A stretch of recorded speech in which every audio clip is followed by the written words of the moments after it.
Welcome to back to my channel Tarun Tishan kitchen blog video. তো আপনাদের সবাইকে স্বাগতম। আজকে আমি তৈরি করে দেখাবো সরিষা ইলিশ। তার জন্য আমি নিয়েছি 2 কেজি ওজনের একটা ইলিশ মাছ। আপনারা আপনাদের মন মতো কিনে নেবেন ইলিশ মাছ, ছোটো বা বড়দের করে নেওয়া যায়। তার সাথে নিয়ে নিয়েছি কিছু সরিষার তেল, গোটা সরিষা, রসুন কুচি, কাঁচা লঙ্কা, 2টা পেঁয়াজ। এখন আমি মাছটাকে কেটে দেখাবো।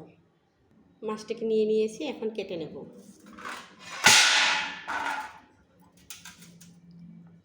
কেটে নিচ্ছি।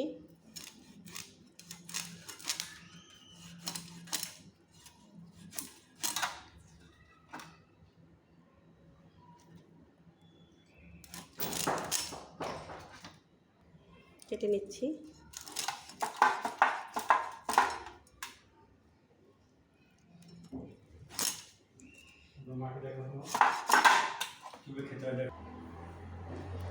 মাথার অংশটাকে কেটে নেব।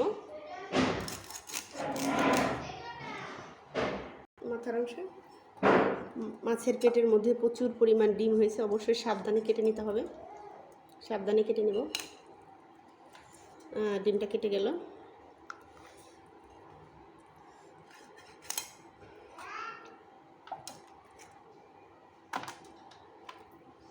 আগে ডিমটা পেটের মধ্যে থেকে বের করে নেব।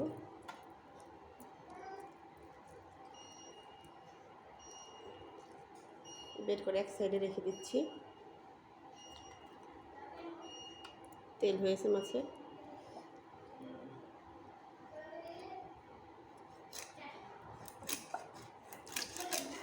লেজের অংশ কেটে নিলাম।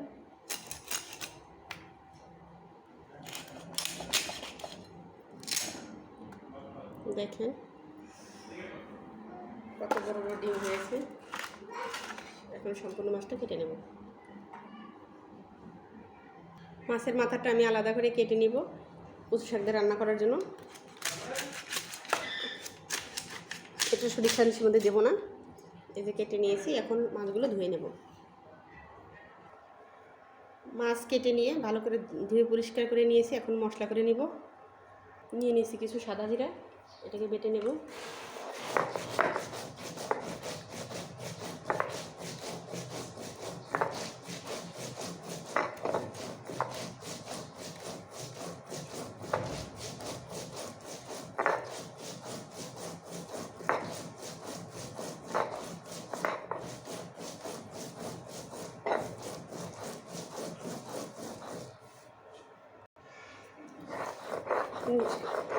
একদম মিহি করে বেটে নিব, কেন হাতে দানা দানা না বাঁধে। তুলে নেব। কাঁচামরিচ বাটার সময় অবশ্যই লবণ দিয়ে নেবেন, তাহলে দ্রুত বাটা হয়ে যাবে। আমি এখানে মরিচটা বেটে নেব। দেখেন খুব সহজে বেটে নেওয়া হচ্ছে।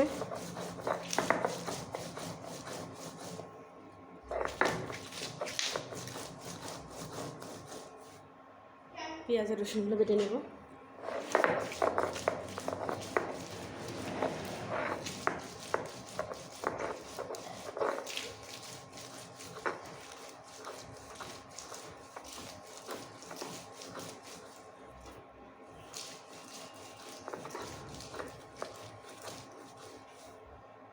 বেটে নিয়েছি, এখন তুলে নেব। নিয়ে নিয়েছি কিছু সরিষা, এগুলোকে এখন বেটে নেব। আপনারা চাইলে ব্লেন্ডারে আরও ব্লেন্ড করে নিতে পারেন। আমি শিলপাটা বেটে নিচ্ছি।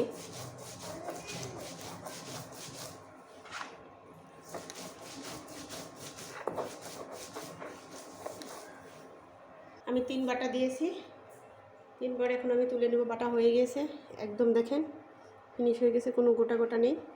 এখন তুলে নেব। সমস্ত মশলা আমার করে নেওয়া হয়ে গেছে, এক সাইডে রেখে দেবো। এখন মাছের মধ্যে এখন আমি লবণ আর হলুদ মাখিয়ে রেখে দেবো এক সাইডে। সামান্য পরিমাণ হলুদ নিয়ে নিচ্ছি।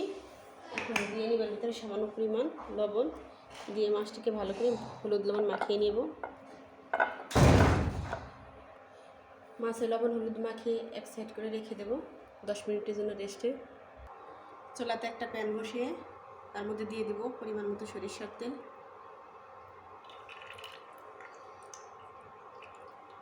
তেলটা গরম হওয়া পর্যন্ত আমি অপেক্ষা করে নেব।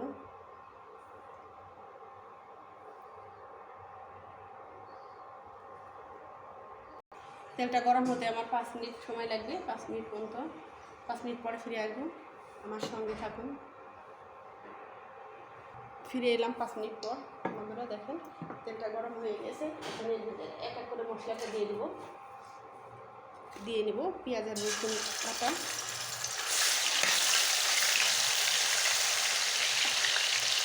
দিয়ে নেব কাঁচামরিচ বাটা, জিরা বাটা, এগুলো সমস্ত মশলা দিয়ে আগে সরিষা বাটাটা দেবো না, ভালোভাবে এটা কষিয়ে নেব।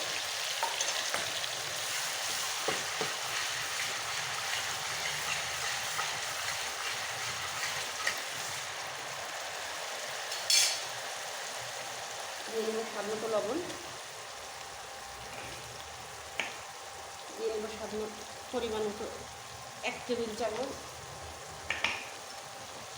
হলুদের গুঁড়া, দিয়ে এটা ভালো করে কষিয়ে নেব মশলাটা।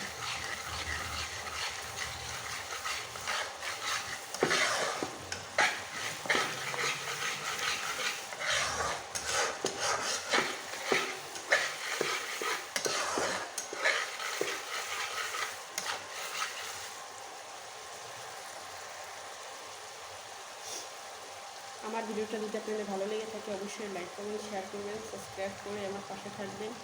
পাশে থাকা বেল বাটনটি ক্লিক করে দিবেন। মশলাটা ভালো করে কষিয়ে আবারও ফিরে আসবো 5 মিনিট পর। ফিরে এলাম আবারও 5 মিনিট পর। এখন এর মধ্যে দিয়ে দেব সরিষা পেস্টটা, দিয়ে ভালো করে নেড়ে নেব।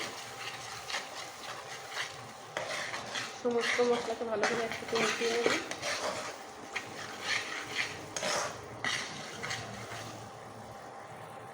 মশলাটা ভালো করে কষিয়ে নেব।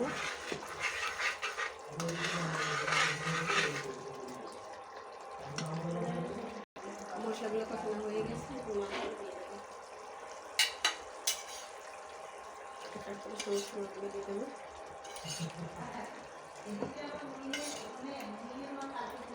ডিমগুলো পরে দিয়ে নেবো। এখন মাছগুলোকে দিয়ে ভালো করে কষিয়ে নেব।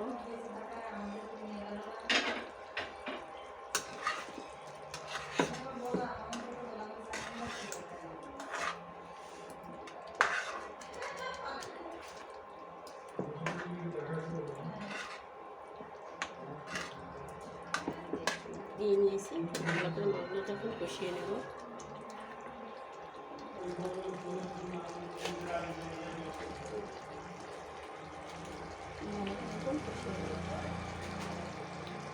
এখন ডিমগুলো দিয়ে দেবো।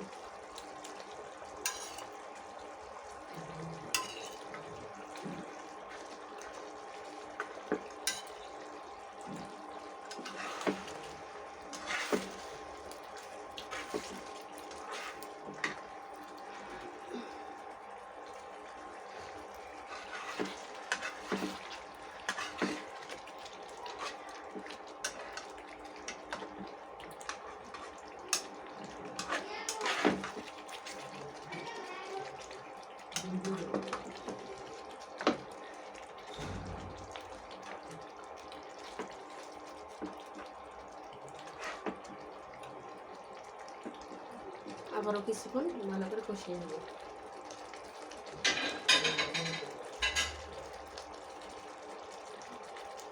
ঢাকনা দিয়ে ঢেকে রান্না করে নেব 2 মিনিট। ঢাকনাটা তুলে এর মধ্যে দিয়ে দেবো পরিমাণ মতো ঝোল, দিয়ে আবারও 10 মিনিট ফুটিয়ে নেব। দিয়ে নিয়েছি।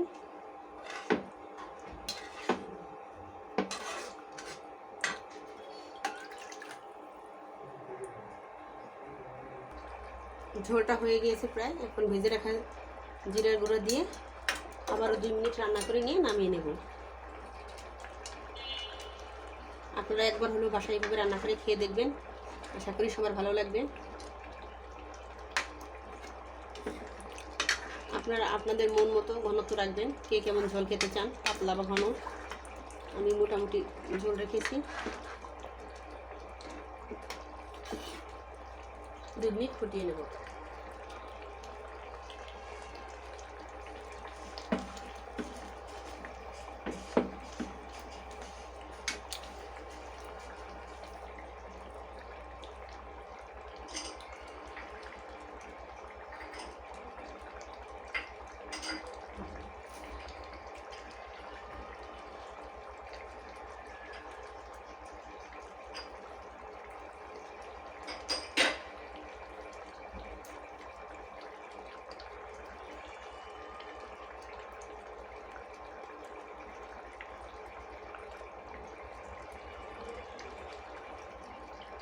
রান্না করা হয়ে গিয়েছে, এখন আমি একটা পাত্রে তুলে নিব।